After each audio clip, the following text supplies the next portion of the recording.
পুলিচৰ ডিউটিৰ পৰা আমেৰিকাৰ পপুলাৰ মেকআপ ব্ৰেণ্ডলৈ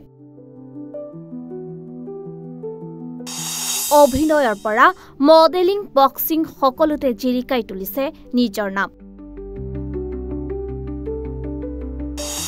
এগৰাকী ৰাষ্ট্ৰীয় পৰ্যায়ৰ বক্সিং খেলুৱৈ হোৱাৰ লগতে এগৰাকী বাইক ৰাইডাৰো।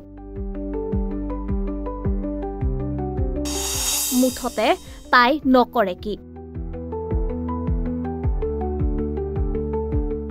খেতিয়কৰ ছোৱালীজনী এতিয়া ছিকিমৰ পৰা আমেৰিকালৈ নিজৰ নাম জিলিকাইছে।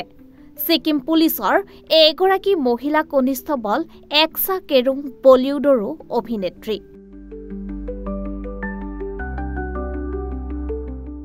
একসা এগৰাকী ৰাষ্ট্ৰীয় পৰ্যায়ৰ বক্সিং খেলুৱৈ হোৱাৰ লগতে এগৰাকী বাইক ৰাইডাৰো। এগৰাকী বিশেষ মহিলা পুলিচ কনিষ্টবল, নাম একসা কেৰুং।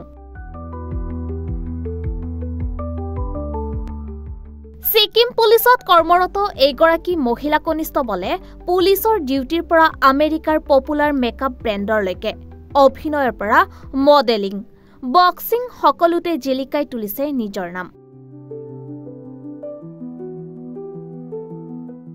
ছিকিমৰ এখন অতি পিছপৰা গাঁৱত জন্ম হোৱা একসাৰ দেউতাক এজন খেতিয়ক।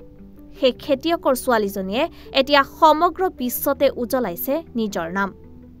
অতি কম বয়সতে তাই যোগদান কৰিছিল ছিকিম পুলিচত। দেখিবলৈ ধুনীয়া ছোৱালীজনীয়ে এদিন এটা অডিশ্যনত পাছ কৰি তাৰ পৰা আৰম্ভ কৰিলে মডেলিং আৰু অভিনয়ৰ যাত্ৰা। তাই এদিন মিছ ছিকিম জয়ী হয়, 2021 চনৰ MTVৰ ছুপাৰ মডেল হয়।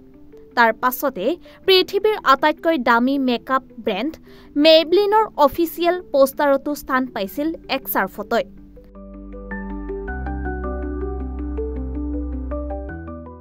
একসা এগৰাকী বলিউড অভিনেত্ৰীও, লগতে এগৰাকী ৰাষ্ট্ৰীয় পৰ্যায়ৰ বক্সিং খেলুৱৈ হিচাপেও তাইৰ নাম আছে। বহুকেইখন ৰাষ্ট্ৰীয় পৰ্যায় খেলত ছিকিমক প্ৰতিনিধিত্বও কৰিছে একসাই। পুলিচৰ ডিউটিৰ মাজতো তাই সমানে আগুৱাই নিছে অভিনয়, মডেলিং, ৰাইডিং আৰু বক্সিং।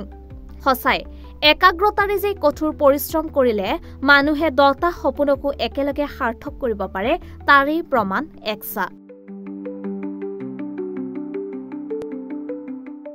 News desk report, ৰিপাব্লিকানী।